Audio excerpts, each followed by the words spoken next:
আমাদের নাগরিকদের মধ্যে একটা ট্রেন্ড যে বিদেশিদের দিয়ে দাও। কেন বিদেশিদের দিয়ে দাও? আমরা চালাতে পারি না, এই জন্য বিদেশিদের দিয়ে দাও। তো সেটার একটা সেন্টার, একটা ফর্ম, সেটা বন্দর বিদেশিদের দিয়ে দাও, যে আমরা ঠিকমতো চালাতে পারি না। আমার প্রশ্ন হলো, এই বন্দর ঠিকমতো চলে কি চলে না? হ্যাঁ, সাধারণ নাগরিকরা এতে কতটুকু সম্পৃক্ত? তারা কি আদৌ কোনোদিন বন্দরে গেছে, বা তারা নিজেরা কোনোদিন এই বন্দর ব্যবস্থাপনার সাথে সম্পৃক্ত, অথবা বন্দর পরিচালনার কোনো রেটিংস তারা জানে? আমি জানি না যারা এখানে মন্তব্য করছে তারা কখনো বন্দরে গেছে কিনা, বন্দরের রেট জানে কিনা, চার্জ জানে কিনা, নিয়ম জানে কিনা, অথবা নিজেরা বন্দর ব্যবস্থাপনার দ্বারা সরাসরি প্রত্যক্ষ বা পরোক্ষভাবে কোনো ক্ষতিগ্রস্ত বা উপকৃত হয়েছে কিনা। তো এখন নতুন করে আবার বলছে যে আমাদের আমাদের এয়ারপোর্টও দিয়ে দাও বিদেশিদেরকে। তারপরে আবার বলতেছে রেল টার্মিনাল, ওইটাও বিদেশিদেরকে দিয়ে দাও। তো সব বিদেশিদের দিয়ে দেওয়ার প্রেক্ষিতে আমি একটা বক্তব্য দিয়েছিলাম যে তোমাদের বউকে বিদেশিদের দিয়ে দাও। কারণ বিদেশিরা লম্বা, উচ্চতা ভালো, হাইট ভালো, চামড়া মানে চকচকে সাদা, হ্যাঁ, তারপরে তাদের মধ্যে উঁচু দালান প্রতিফলিত হয়, যে বিশাল বড় একটা দেহ। সব কিছু মিলিয়ে আমি বলেছিলাম যে তাহলে আপনার বউকে দিয়ে দেন। আপনি তো সাইজে ছোট, আপনার গায়ের রং তো শ্যামলা, তাই না? তা আপনার বউ আপনার চেয়ে একটা উন্নত স্বামী পাইল, উন্নত একটা পুরুষ পাইল। তো সেই উন্নত পাওয়ার প্রত্যাশা যাদের, তাদের উদ্দেশ্যে এটা বলেছি যে এটা দিয়ে দাও। ঠিক আছে, তো আমার আসলে সমস্যা কোথায়? আমাদের প্রাথমিক সহকারী শিক্ষক যারা আছেন তাদের উদ্দেশ্যে আমার একটা বক্তব্য। এই পুরা সোসাইটি তো বিভিন্ন সেবা খাতে বিভক্ত। এর মধ্যে যদি প্রাথমিক সহকারী শিক্ষক সেক্টর হয়, আমাদের কয়েক লক্ষ প্রাথমিক সহকারী শিক্ষক রয়েছে। এবং আমরা একটা জরিপে অংশ নিয়েছিলাম। সেই জরিপে বিবিসি সহ বিভিন্ন গণমাধ্যমে নিউজও হয়েছিল। এটা ইউনিসেফের একটা জরিপ। বাংলাদেশের 65% শিক্ষার্থী বাংলা রিডিং পড়তে পারে না। আমার আজকে জিজ্ঞাসা সেই সকল প্রাথমিক সহকারী শিক্ষকদেরকে, এই যে আপনারা চাকরি করছেন, বেতন নিচ্ছেন, তো প্রশ্ন হলো যে 65% শিক্ষার্থী বাংলা রিডিং করতে পারে না, তাহলে এখন কি করণীয়? কি করণীয়? পুরা প্রাইমারি সেক্টর পুরোটাকে বিদেশিদেরকে দিয়ে দিতে হবে নাকি? মানে আপনারা যেটা করতেছেন সেখানে আপনার হলো, আমরা অনেক ভিডিও দেখলাম যে লুডো খেলছেন, উকুন তুলে নিচ্ছেন, পা টিপে নিচ্ছেন, অথবা টেবিলের উপরে পা দিয়ে ঘুমায় গেছেন সামগ্রিকভাবে। আবার এমন অভিযোগ আছে যে বাসায় গিয়ে রান্নাবান্না করে আবার ক্লাসে আসতেছেন, ক্লাস থেকে আবার বাসায় গিয়ে ভাতের মার গালাচ্ছেন। এরকম অনেকগুলো বিষয় সম্পৃক্ত, যে আমাদের ফলাফল একটা 65% শিক্ষার্থী বাংলা রিডিং পড়তে পারে না। তো একটা সেক্টর গেল, তাহলে কি আমরা সমস্ত শিক্ষকের চাকরি কায়রে নিয়ে সব বিদেশি শিক্ষক নিয়ে এসে দিয়ে দিব নাকি? বিদেশি শিক্ষক বাদ দিলাম, ধরেন আমার বগুড়া শাহজাহানপুর উপজেলা, এই উপজেলায় আপনার 20টা শিক্ষক পদ ফাঁকা আছে। এই শিক্ষক পদে, 20টা শিক্ষক পদে যদি শাহজাহানপুর উপজেলা থেকে না দিয়ে সেটা গাবতলী উপজেলা থেকে কিছু লোক নিয়ে এসে শাহজাহানপুর দেওয়া হয়, অথবা ঢাকা থেকে নিয়ে যায় শাহজাহানপুর দেওয়া হয়, কেমন লাগবে? কেমন লাগবে? যাই হোক, বিদেশিদের দিয়ে দাও। এবার আসি আমাদের চিকিৎসা সেক্টর, নাকি? চিকিৎসা সেক্টরে যা বেহাল দশা। তো আমি ডাক্তার ভাইদেরকে জিজ্ঞাসা যে আপনাদের এই পুরা সেক্টরটা, হ্যাঁ, পুরা সেক্টরটা মানুষ যতটুকু সেবা পায়, সরকারি হাসপাতালে যতটুকু সেবা পায়, কতটুকু সন্তুষ্ট? যদি এরকম বলা হয় সমস্ত ডাক্তারকে বাদ বাদ সব বাদ, সব বাদ বাদ দিয়া এখন বিদেশি ডাক্তার নিয়ে আসো, বাংলাদেশি ডাক্তার দিয়ে হচ্ছে না, কেমন লাগবে? আচ্ছা, এটা গেল, এটা গেল। দুটা সেক্টর তো উল্লেখ করলাম, তাই না?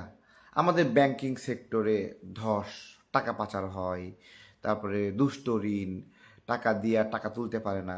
বেসিক্যালি আমাদের ব্যাংক যা প্রফিট করে, হ্যাঁ, সেই প্রফিট দিয়ে ব্যাংকের কর্মকর্তাদের বেতনই হবে না। কিভাবে? নাগরিকদের আমানত ভেঙ্গে ভেঙ্গে খায়। এটাই তো আজকে আমি খুব বাজেভাবে ব্যাখ্যাগুলো করছি। আমি সেই জায়গায় বিদেশিদের দিয়ে দাও, তাহলে সব ব্যাংক কর্মকর্তাকে বাদ দিতে হবে।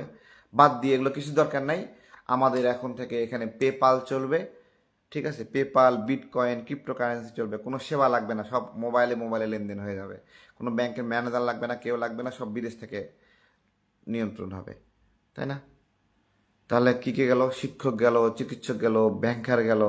এরপরে আসি জমি জরিপ যারা করে, এই জমি জরিপের লোকরা তো দুর্নীতি ছাড়া কিছু বোঝেই না, তাই না? তাহলে কি করতে হবে? এটা এটা আমরা একটা কাজ করি, ইন্ডিয়াকে দিয়ে দিই। হ্যাঁ, ওরা ওদের টিম আইসা এখানে সার্ভে করে, তাই না? আমাদের ব্যাংকিং সফটওয়্যার তো ভালো না, এটা তো অলরেডি ইন্ডিয়াকে দিয়ে দিছিল।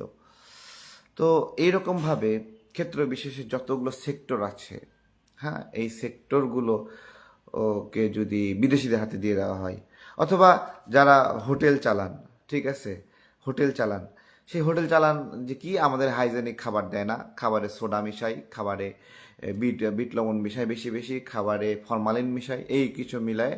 তাহলে কি করতে হবে? এই সমস্ত হোটেল বাদ দিয়ে আমাদের এখানে বিদেশিরা চলে আসবে, বিদেশিদের হোটেল, তাই না? এইখানে যে নাগরিকরা সমর্থন নিচ্ছেন বিদেশিদের দিয়ে দাও, তাদের কেউই তো ওই প্রাইমারি স্কুলের মাস্টার, কেউ হাসপাতালের ডাক্তার, অথবা কেউ হলো হোটেলের মালিক, নাকি কেউ রেল স্টেশনে চাকরি করে, রেল স্টেশনে চাকরি করে, এরাই তো মালিক, তাই না? এরাই তো এখানে সেবা বিক্রি করে। সেই সেবা বিক্রি বন্ধ করে দিয়ে সব যদি বিদেশিদের দিয়ে দেওয়া হতো, কেন? বেটার লাইফ পাওয়ার জন্য, নাকি? তাহলে আপনারা কাজ করবেন কি দিয়া? আমি এই এতগুলো সেক্টরের কথা বললাম কারণ এরকম বিভিন্ন সেক্টরের মানুষ, দোকানদাররা আমার বাদ থাকেন না। দোকানদাররা কি, আমাদের দোকানদাররা একটা জিনিস 200 টাকা কিনে 700 টাকা বেচে, একেবারে জালিম নাকি? এইভাবে বলেন। আচ্ছা ঠিক আছে, বাদ, তোরা সব দোকানদার এখন থেকে বাদ, এখন থেকে সব ইন্ডিয়ানরা এখানে দোকানদারি করবে, কারণ ইন্ডিয়ানরা মাত্র 200 টাকার জিনিস 300 টাকা বিক্রি করে, 250 টাকা বিক্রি করে। হ্যাঁ, সব দোকানও বাদ। এইরকম উদ্ভট চিন্তাগুলো নিয়ে, হ্যাঁ, সস্তায় পাওয়ার আকাঙ্ক্ষায়, অথবা বিভিন্ন আমাদের দেশের অনেক নাগরিক আছে যারা দামে বেশি লাগলেও দেশীয় একটা পণ্য কেনে, দেশের পণ্য ভালোবাসে, মানে একটু দুর্বল হলেও দেশীয় পণ্যটাই কেনে। আবার অনেকে আছে যে দেশীয় পণ্য পাওয়া যাচ্ছে সেম টু সেম, সামান্য একটু কম দামে হওয়ার কারণে বলতেছে আচ্ছা তাহলে এটা ইন্ডিয়া থেকে আসুক।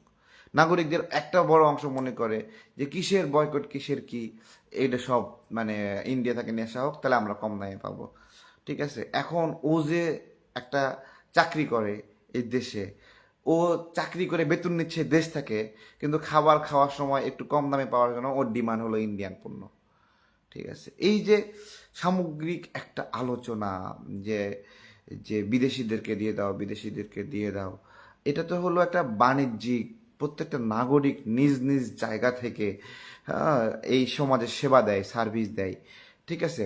আমাদের একটা লিমিটেশন ছিল যে টেকনোলজি আমাদের দুর্বল, আমরা অনেক ভারী কিছু করতে পারি না, এরকম একটা যুগ ছিল, ঠিক আছে। সেই সময় আমরা সেই টেকনোলজিগুলোর জন্য আমরা বিদেশের উপর নির্ভরশীল ছিলাম বিভিন্ন কিছু। আমি আপনাদেরকে একটা এক্সাম্পল দিই, বাংলাদেশে কিন্তু এখন ওই যে ব্যানার প্রিন্টের বড় বড় মেশিনগুলো আছে না, এই মেশিনগুলো কিন্তু বাংলাদেশে ছোট পরিসরে বানাচ্ছে, ঠিক আছে। শুধু প্রিন্টিং হেডটা নিয়ে আসতেছে কিনে, বাকি এভরিথিং বাংলাদেশে তৈরি করতেছে, বড় বড় ব্যানার প্রিন্টের মেশিনগুলো, এটা হচ্ছে। তো এটা যখন আমাদের ছিল না তখন আমরা বাধ্য হয়ে নিয়ে আসছি, ঠিক আছে। এখন যদি আপনার হলো এইরকমভাবে আমাদের যে ঘাটতিগুলো ছিল সেগুলোতে আমরা বলতে পারি, দুর্বলতা ছিল সেগুলো আমরা বলতে পারি, কিন্তু যেটা আমাদের সার্ভিস সেক্টর, সার্ভিস সেক্টর মানে কি? নাগরিকরা সেবা দেবে। সার্ভিস সেক্টর মানে কি? দেশের মানুষরাই সেবা দেবে, যেটাতে অনেক বড় প্রযুক্তি প্রয়োজন হবে না, তাই না? সেইটাই তো আমাদের সেবা, আমাদের নাগরিকরা সেবা দিবে, সেবা বিক্রি করবে।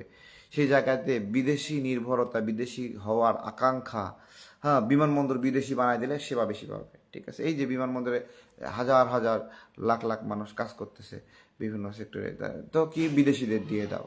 তো এগুলো যে আকাঙ্ক্ষাগুলো নিয়ে কাজ করতেছে, তারা না বোঝে রাষ্ট্রের অর্থ কই থেকে আসে, সে অর্থ আবার কোথায় যায়। আমি একটা এক্সাম্পল দিচ্ছি, যে চট্টগ্রাম বন্দরে যে মানুষগুলো কাজ করে, ধরেন তারা দুর্নীতি করে, ঠিক আছে, কর্মচারী লেভেলেও দুর্নীতি করে, আবার যে মালিক সেও দুর্নীতি করে। তো দুর্নীতি করে সে কি করছে? টাকা ইনকাম করছে, সেই টাকার একটা অংশ দিয়ে, লাভের টাকা দিয়া সে কি করলো? একটা টায়ার ফ্যাক্টরি দিল, সে লাভের টাকা দিয়ে একটা বিস্কুট ফ্যাক্টরি দিল, একটা গার্মেন্টস দিল, বাট একটা বাংলাদেশি নাগরিকের ধ্যান খেয়াল এখানে তার জিনিসগুলো সাজানো, এটা তার ফ্যামিলি, ঠিক আছে। কিন্তু একটা বিদেশি যখন এখানে এসে বিনিয়োগ করবে, তখন সে প্রফিটটা কি এইখানে আবার একটা গার্মেন্টস বানাবে, নাকি ওইটাকে তার দেশে নিয়ে যাবে সে অর্থটা? তো এই বিষয়গুলো না অর্থনীতি যারা বোঝে না, রাষ্ট্র যারা বোঝে না, রাষ্ট্রের মানুষরা কিভাবে খায়, সেই খাওয়ার জন্য টাকা কই থেকে আসে, হ্যাঁ, সেটা তারা বোঝে না। এবং সেবা খাত যে রাষ্ট্রের জনগণের একমাত্র আয়ের উৎস, হাজার হাজার দেখবেন যে প্রাইমারি স্কুলে মাস্টার হাজার হাজার মানুষ চাকরি করতেছে, লক্ষ লক্ষ মানুষ কাজ করতেছে, এই যে সার্ভিস সেক্টরটা যেটা আছে, এইটা কখনো ভিনদেশীদের কাছে যেতে হয় না। একটা কথা বলি দেখেন, আপনার হলো এই যে ব্রাহ্মণবাড়িয়ার আখাউড়ার এদিক দিয়ে ভারত একটা রাস্তা বানাবে, এই রাস্তা বানানোর জন্য সমস্ত স্টাফ তারা ইন্ডিয়া থেকে নিয়ে আসলো। বাংলাদেশে মানুষ রাস্তা বানাতে পারে না, কিন্তু সবগুলো স্টাফ ইন্ডিয়া থেকে নিয়ে আসলো। চুক্তি চুক্তি একটা অন্যায় চুক্তি করে এটা করা হয়েছিল, তারা এদের স্টাফরাও ইন্ডিয়া থেকে আসবে। তাহলে দেখেন এই যে হাজার হাজার লোকের কর্মসংস্থান হওয়ার কথা ছিল, সেটা যে হইল না, এটার দায় কে নেবে? তো এগুলো বোঝে না, না বুঝে পাগল ছাগলের মতো কথা বলে। ওদের জন্য বলছিলাম যে তাহলে তুই তোর বউটারেও বিদেশি হাতে দে, ভালো সার্ভিস দিবে সে, তুই কেন রাখছিস? তুই তো সার্ভিস দিতে পারস নাই, ঠিক আছে। তো এইটা আর কি। কেমন আছেন সবাই? একটু আজে বাজে কথা বলছি, ঠিক আছে। তো আছে, এগুলো আছে, অনেকগুলো গোয়ার লোক আছে বোঝে না, ঠিক আছে। হ্যাঁ, বন্দর নিয়ে আমাদের যে চিন্তা, এই জায়গাতে আমরা নাগরিকদের টাচ করতে পারি না, নাগরিকদের বোঝাতে পারি না, আমাদের দুর্বলতা আছে, বা আমরা আমাদের আমাদের বোঝানোর ক্ষমতা কম, সেই জন্য হয়তো আমরা বোঝাতে পারি না, হয়তো আমাদের ট্রাস্ট করে না, এরকম হতে পারে। কিন্তু একটা জিনিস দেখেন, আমাদের এখানে 39 বছর ধরে এই বন্দর ব্যবস্থাপনায় যারা কাজ করছিল, যেই মানুষগুলো কাজ করছিল, যে ব্যবসায়ীরা কাজ করছিল, সামগ্রিকভাবে এটার সার্ভিস অনেক খারাপ, অনেক বাজে বা সার্বিকভাবে। কিন্তু একটা রিপোর্টিং দেখেন, নিউমোরিং যে বন্দর, এইটা আওয়ামী লীগের সময়ে আওয়ামী লীগ একটা উদ্যোগ নিল, শেখ হাসিনা একটা উদ্যোগ নিল যে আমাদের বাংলাদেশের অর্থে এই বন্দরটা ডেভেলপমেন্ট হবে। এবং 18, 19, 20, 21, 22, 23 এই পর্যন্ত অর্থ ব্যয় করে এই বন্দরটা গড়ে তোলা হলো। দামি দামি আপনার হলো যন্ত্রপাতি নিয়ে আসা হলো, দামি দামি আপনার হলো ভারোত্তোলনের প্রযুক্তি নিয়ে আসা হলো, নিয়ে এসে এখানে সজ্জিত করা হলো। 23 সাল, 24 সাল, 25 সাল এই নিউমোরিং বন্দরটা প্রফিট করছিল। একটা প্রফিটেবল একটা বন্দরকে বিদেশিদের হাতে দেওয়ার জন্য তৎপর হয়ে গেছে, প্রফিটেবল, এবং তার কার্গো হ্যান্ডেলিং আপনার হলো রেটিংস বেড়েছে। হ্যাঁ, আগের চেয়ে 5-7 দিন সময় কম লাগছে, ধীরে ধীরে ডেভেলপ করছে। তো আমরা যেটা অনুধাবন করি যে বন্দর একটা জাতীয় সম্পদ, রাষ্ট্রের একটা সম্পদ, এই সম্পদটা এইভাবে বিদেশিদের হাতে গেলে আপনার হলো অনেক সংকট রয়েছে। আমি শ্রীলঙ্কার একটা বন্দরের কথা বলি, সেই বন্দরটা চায়নার নিয়ন্ত্রণে ছিল, এবং যখনই কোনো মানে ইন্টারন্যাশনাল বার্গেনিং আসে, তখন চায়না ওই বন্দর নিয়ে টান দেয়, বন্দরে টান দেয়। আজকে এই বন্দরগুলো যদি বিদেশিদের হয়, ধরেন বিদেশিদের কোনো একটা স্বার্থ বিরোধী কাজ করলো, এই বন্দরগুলো যদি অবরোধ দেয়, অথবা কোনো একটা বিষয় এমন একটা কিছু করে যে এটা ফাংশন করছে না, কেন ফাংশন করছে না? যে এইরকমভাবে এই স্বার্থ আদায় হচ্ছে না, এই জন্য ফাংশন করছে না। তো এগুলো কিভাবে বোঝাবো? পাবনায় যখন আমাদের বাপেক্স সহ কোম্পানিগুলো গ্যাস আবিষ্কার করলো, সেই গ্যাস তারা বললো পাবনা গ্যাসে ভাসছে, এটা আজকে বক্তব্য দিয়েছিলাম। তারা বিদেশি কোম্পানিগুলো গিয়ে বললো না, এখানে গ্যাস ভাসছে না, আসলে এখানে গ্যাস উত্তোলন করার মতো না। অথচ পরে আমরা অনুসন্ধান করে জানলাম ওইখান থেকে অদূরে আপনার ভারতের একটি গ্যাস ফিল্ড আছে, যেখান থেকে গ্যাস উত্তোলন করা হচ্ছে, এবং তাদের যোগ সাহায্য সেরা বন্ধ হয়ে আছে। এই যে বিদেশিদের হাতে থাকলে কিভাবে জিম্মি হয়ে থাকতে হয়, এটা বোঝে না, জানে না, না জেনে এ ধরনের কথা বলে, ঠিক আছে। একজন প্রবাসী ভাই আমাকে নক দিয়ে বলছে যে যদি বন্দর এই বিদেশিদের হাতে দেওয়ার বিরোধিতা করেন, তাহলে বাংলাদেশে রেমিটেন্স পাঠানো মানে হলো বন্ধ করে দেব। তো বিষয়টা এরকমভাবে বলছে আমাকে, রেমিটেন্স তো বাংলাদেশেরই কাজে লাগে, বাংলাদেশে প্রবাসী ভাইরা পরিবারের কাছে পাঠালেও এটা দেশেরই কাজে লাগে। রেমিটেন্স পরিবারের কাছে পাঠালে সেই অর্থ বিভিন্ন জায়গায় ব্যয় হয়, মানুষের কাছে ভাগ হয়ে যায়, তো এটা দেশেরই কাজে লাগে। কিন্তু এমনভাবে বলতেছে যে উনি মনে হয় রেমিটেন্সটা আমাকে পাঠাচ্ছেন, ঠিক আছে, আমাকে রেমিটেন্স পাঠানো বন্ধ করে দেবেন, এইরকম একটা অবস্থা। তো ওনার তো ফ্যামিলি বাংলাদেশে যদি কেউ না থাকতো তাহলে তো উনি কারোর কাছে তো টাকাও পাঠাতো না, যোগাযোগ রাখতো না কারোর সাথে। ফ্যামিলি আছে বিদায় তার সাথে সংযোগ রেখে কাজ করতে হয়। এরপরেও রেমিটেন্স শাটডাউন আন্দোলন বিভিন্নভাবে বিভিন্ন সময় আপনার হলো চালু ছিল, জারি ছিল, বিভিন্ন চাপ সৃষ্টিকারী গোষ্ঠী হিসেবে। সে জায়গা থেকে আমার কোনো আপত্তি নাই, কিন্তু এই বন্দর বিষয়ে না বুঝে কথা বলা যাবে না, বুঝতে হবে, অনুধাবন করতে হবে। আমরা আরেকটা উদাহরণ দিই, চলেন সেই উদাহরণটা দিলে ভালো, আপনার হলো ভালো লাগবে।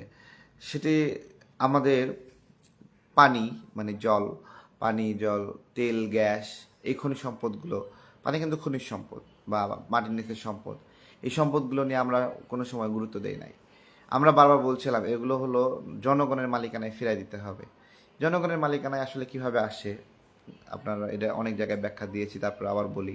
আপনার বাড়ির সামনে একটা পুকুর আছে, সেই পুকুর থেকে এক বালতি পানি তুলে, আপনার পুকুর থেকে পানি তুলে কোনো এক পথচারী আপনার কাছে বিক্রি করতে চাইলে আপনি বলবেন না সে পাগল?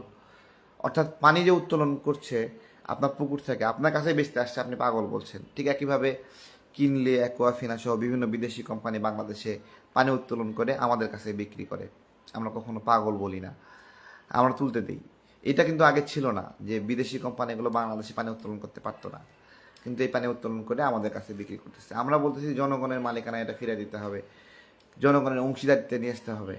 কিভাবে নিয়ে আসতে হবে? উপজেলা পর্যায়ে যে প্রান্তিক ব্যবসায়ীরা আছে তারা উদ্যোগ নিয়ে পানি উত্তোলন করবে এবং পানি আপনার হলো বোতলজাত করে তারা নিরাপদ পানি মানুষের কাছে বিক্রি করবে। এটা বিদেশি কোম্পানিরা করতে পারবে না।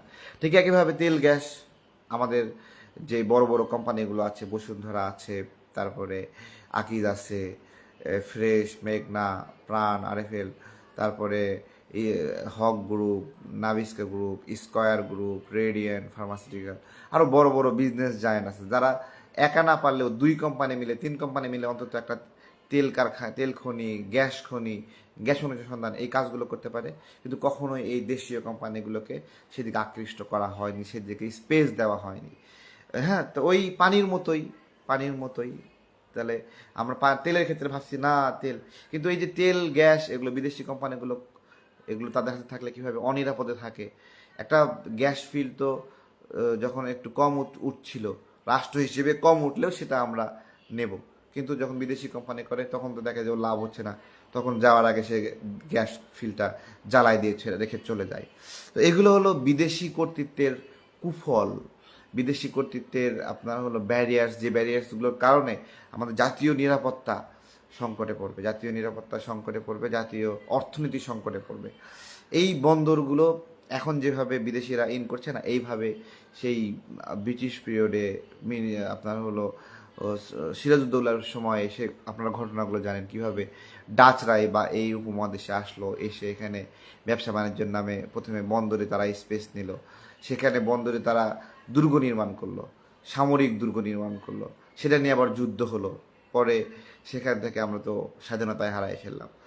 তো এই বিদেশি শক্তিগুলো যখন এখানে স্পেস পায় তখন বাণিজ্যের নামে বিভিন্নভাবে তাদের নিরাপত্তার কথা বলে, বিভিন্ন ধরনের বিদেশি তাদের সামরিক উপস্থিতির আনাগোনা বাড়ে এবং তারা টহল দেয়। সেই টহলগুলো রাষ্ট্র হিসেবে আমাদের আমাদের নেভি টহল দিবে, কিন্তু ওরা তখন টহল দিবে, ওরা তখন এখানে কমিউনিটি ওয়ার্ক করার চেষ্টা করবে। এগুলো আমাদের জাতীয় নিরাপত্তার জন্য একটা সংকটের কারণ। এই সকল বিবেচনার কারণে আমরা না বুঝলে বুঝে নেবেন, না বুঝলে জিজ্ঞাসা করবেন তারেক ভাই বুঝি না, আমাকে না বুঝলে অন্য একজনকে বোঝেন যে বুঝি না, কিন্তু না বুঝে গোয়ারের মতো ঠেলেন না। এই যে বন্দরগুলো গেছে 41% চার্জ বৃদ্ধি করলো কেন বিদেশিদের দেওয়ার আগে? হ্যাঁ, 41% চার্জ, মানে দেশীয় কোম্পানিগুলো যেই চার্জ চালাচ্ছে বিদেশি কোম্পানিগুলোকে 41% বেশি দেওয়ার জন্য তাদের কাছ থেকে বন্দর কেড়ে নিয়ে তাদেরকে ইয়ে করলো। আমি যে বন্দর নিয়ে কথাগুলো বলতেছি, আমার সভাপতি কথা বলে, আমরা কথা বলি, আমাদের এই বন্দর ব্যবস্থাপনার সাথে সম্পৃক্ত আন্দোলনকারী কেউ এখন পর্যন্ত আমাদের সাথে দেখা করেনি, মিনিমাম দেখা করেনি। আমরা আমাদের মতো করে যেটা বুঝি সেটা আমরা বলতেছি যে এটা একটা অন্যায়, এটা একটা জুলুম হচ্ছে। এবং সবচেয়ে গুরুত্বপূর্ণ বিষয় যে লুকানো, শর্তগুলো লুকানো। তাহলে এই শর্তগুলো প্রকাশ পেলে জনগণ কি রাগ করতে পারে? জনগণ কি ক্ষোভে ফুঁসে উঠতে পারে? তাহলে এটা লুকানোর প্রয়োজন কি? তাহলে এই শর্তগুলো দ্বারা যদি জনগণ লাভবান হয় তাহলে তো জনগণ তো ব্যামপাটি বাজায়, ঢাক ঢোল পিটায়ে তারা উৎসব করার কথা, তাই না? তাহলে সেটা লুকানো হচ্ছে কেন? তাহলে এই লুকানোর মধ্যে এমন কিছু আছে, এমন কোনো লবিস্ট ফাংশন রয়েছে যেগুলোর মধ্য দিয়ে থার্ড পার্টি কেউ বছরের পরে বছর কমিশন খাবে, তারা সেখান থেকে সুবিধা নেবে। এখান থেকে হয়তো বা ডক্টর ইউনূস স্যারের সরকার চলে যাবে, কিন্তু তাদের স্থাপন করা ডিপি ওয়ার্ল্ড, তাদের স্থাপন করা ডেনমার্কের প্রতিষ্ঠান, তারা এখানে ব্যবসা করে যাবে। কত বছর করে যাবে? 20 বছর, 30 বছর, 50 বছর ধরে তারা এখানে কাজ করে যাবে এবং সেই টাকার একটা কমিশন তারা পেয়ে যাবে। এগুলো অনেক অসততা, অসাধুতা আছে, যেগুলো নিয়ে রাজনৈতিক স্টেক হোল্ডারদের সাথে আলোচনা করার প্রয়োজন ছিল, নাগরিকদের পক্ষে থেকে যারা বসে তাদেরকে নিয়ে আলোচনা করার প্রয়োজন ছিল, যার মিনিমাম আলোচনাগুলো করা হয়নি এবং পূর্ণ গোপনীয়তা করে তারা এগুলো করেছে এবং এগুলোর আন্তর্জাতিক পর্যায়ে কোনো টেন্ডারও হয়নি, যাকে ভাল লাগতেছে ধরে নিয়ে এসে একটা চুক্তি করে দিয়ে দিচ্ছে। তো এগুলোই আমাদের সমস্যা, এগুলো আমাদের সমস্যা। ভালো থাকবেন আপনারা। এগুলো না জানে না, বোঝে না, না বুঝলে আর কীভাবে বোঝাবো? ওইটা শিক্ষক ভাইরা আবার আমার উপর রাগ করবেন না, ওইটা বলছি যে 65% শিক্ষার্থী বাংলা রিডিং করতে পারে না। কাহিনী সত্য হলেও বললে খারাপ লাগে, ঠিক আছে? যে আমাদের চিকিৎসকদেরকে নিয়ে বলছি যে আপনারা হলো হাসপাতাল, এইভাবে তো প্রত্যেকেই কোনো না কোনো পেশার সাথে জড়িত।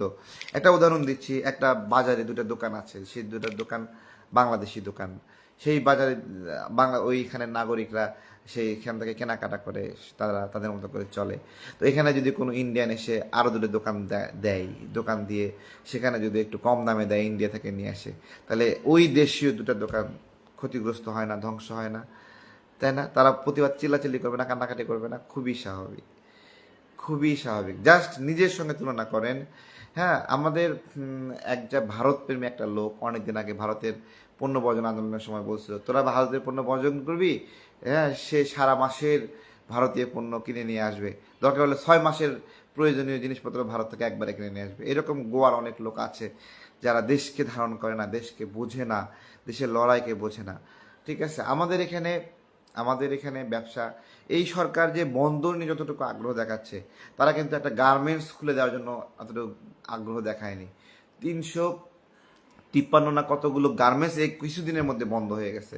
কোনো আগ্রহ নাই, কোনো ফিলিংস নাই। একটা গার্মেন্টস বন্ধ হওয়ার আগে তাকে ধরা, তাকে বলা কেন বন্ধ করতেছেন, টাকা লাগবে না কি লাগবে বলেন, অর্ডার নাই, অর্ডার এনে দিচ্ছি, এগুলো কিছু করতে পারে না। ফাও বন্দরগুলো নিয়ন্ত্রণ বিদেশি হাতে দিচ্ছে এবং এত মানুষ বিরোধিতা করতেছে, তারপরেও সেই দিকেই এগোচ্ছে। কি মধু আছে, এটা একটা বিষয় আর কি, কি মধু আছে। এগুলো অনেক ধরনের ফাংশন হয়, গোপনে ফাংশন হয়, যারা এই ধরনের ডিলগুলো করে বিদেশি লবিস্ট থাকে, সরাসরি মোবাইলে কথা বলতে হয় না, ফোনে কথা বলতে হয় না, মিটিংয়ে কথা বলতে হয় না, এই লবিস্টটা সব রেডি করে যে এই যে 41% চার্জ বৃদ্ধি করে দিয়ে দিলাম তোমাদেরকে, তোমরা প্রতি মাসে বা প্রতি কার্গো থেকে 41% যেহেতু বাড়ানো হয়েছে, তোমরা 10% এই লবিস্টের মাধ্যমে এইভাবে অমুক অমুক নেতারা পেতে থাকবে, রয়্যালটি পেতে থাকবে। তো এগুলো গোপনীয় রাখার উদ্দেশ্য, রাজনৈতিক প্রক্রিয়াগুলোর সাথে গোপনীয় রাখার উদ্দেশ্য, তারপরে এখানে তাদের ভুল না ধরতে যেন পারে, তারা যে জনগণের ক্ষোভ হওয়ার মতো কাজ করতেছে সেই ক্ষোভের জায়গাটা ধরতে না পারে, এগুলো একটা অনেকগুলো বিষয় রয়েছে। তো ঠিক আছে, ভালো থাকবেন, ঠিক আছে, ভালো থাকবেন। আমরা আমাদের এই বিরোধিতা করে যাব। কারো যদি আরও ভালো বুঝ থাকে তাহলে সেই বুঝ আমাদেরকে বুঝান, ঠিক আছে? বলতে পারে যে সারা পৃথিবীতে নাকি এরকম বন্দর বিভিন্ন প্রতিষ্ঠানকে দিয়ে দেয়, বিভিন্নভাবে দিয়ে দেয় সারা পৃথিবীতে। আর এখানে একরকমভাবে ধরলে হবে? হ্যাঁ, আমাদের এখানে অর্থনৈতিক কালচার, আমাদের এখানে সামাজিক কালচার, আমাদের রাষ্ট্রীয় কালচার, আমাদের এখানে যে সার্বভৌমত্বের সংকট আছে, এই যে 3 দিক থেকে একটা দেশ ঘিরে আছে, হ্যাঁ, এই ধরনের সংকট অন্য কোন কোন দেশের ক্ষেত্রে আছে? এগুলো বুঝে না, না বুঝে করে। অনেকে বলবে যে দুবাই ভিত্তিক প্রতিষ্ঠান। আপনারা জানেন দুবাইয়ে একটা কোম্পানির কাছ থেকে বাংলাদেশ চাউল কিনতেছে, পরবর্তীতে দেখা গেল যে ইন্ডিয়ান কোম্পানি ওই দুবাইয়ে গিয়ে কোম্পানি খুলতেছে, সেই কোম্পানির কাছ থেকে চাল কিনতেছে, চাল আসতেছে বেসিক্যালি ইন্ডিয়া থেকে, ঠিক আছে? তো এইরকমভাবে ইন্ডিয়ানরা অনেক দেশে অবস্থান করে, তারা কোম্পানি খুলে এমন একটা ভাব করে যে সেটা ওই দেশের কোম্পানি, কিন্তু বেসিক্যালি এই ধরনের বিধ্বংসী বিষয় রয়েছে। বাংলাদেশে ডিপি ওয়ার্ল্ডের যে 18 জন এসেছিল মানে তদন্ত করতে, পর্যবেক্ষণ করতে, তাদের মধ্যে 14 জনই ছিল ইন্ডিয়ান, ঠিক আছে? তো বুঝেন, তাহলে বুঝেন, না বুঝলে কি করার আছে, ঠিক আছে? অনেক আপনার হলো বিদেশি দালালরা আছে, বিদেশি চাটুকাররা আছে, হ্যাঁ, তাদের কাছে এগুলো কিছু যায় আসে না। তো তাদের যায় না আসলেও কি করার আছে, আমরা আমাদের জায়গা থেকে ন্যায়সঙ্গত কথা বলে যাই, শুনলে শুনলেন, না শুনলে কি করার আছে।